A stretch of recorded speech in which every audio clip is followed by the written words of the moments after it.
उल्टा बांध बांध कर बैठौना के खर्च जमा करे 10 लीटर तेल तो धरा मधुबनी जिले के खजौली थाना के बेहटा गांव के वार्ड संख्या 4 में दहेज की मांग पूरी नहीं होने पर नवविवाहिता की मारपीट कर जलाकर हत्या कर दिए जाने का सनसनीखेज मामला सामने आया है। आरोप है कि मृतका रूपा देवी को उसके पति नीलेश कुमार यादव और ससुर चंदेश्वर यादव ने 3 लाख रुपए और 2 भर सोना नहीं देने पर पहले बेरहमी से पीटा, फिर आग के हवाले कर दिया। घटना बुधवार देर शाम की है। गंभीर रूप से जली रूपा देवी को परिजन एक निजी वाहन से इलाज के लिए डीएमसीएच ले जा रहे थे, लेकिन रास्ते में ही उसकी दम टूट गई। सूचना पर खजौली थाना पुलिस मौके पर पहुंची।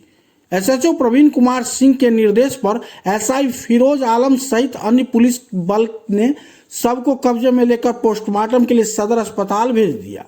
पोस्टमार्टम के बाद शव मृतका के मायके वालों को सौंप दिया गया। मृतका के पिता बेलही गांव के राम अवतार यादव के लिखित आवेदन पर पति नीलेश कुमार यादव और ससुर चंदेश्वर यादव, उसके सास सुलेखा देवी सहित 4 लोगों के खिलाफ दहेज हत्या की प्राथमिकी दर्ज की गई है। पुलिस ने मुख्य आरोपित पति और ससुर को गिरफ्तार कर गुरुवार को न्यायिक हिरासत में भेज दिया है।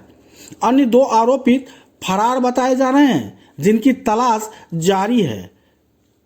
एसएचओ प्रवीण कुमार सिंह ने बताया कि मृतका के पिता के आवेदन पर एफआईआर दर्ज कर ली गई है। फरार आरोपितों की गिरफ्तारी के लिए छापेमारी जारी है। कोई नहीं फोन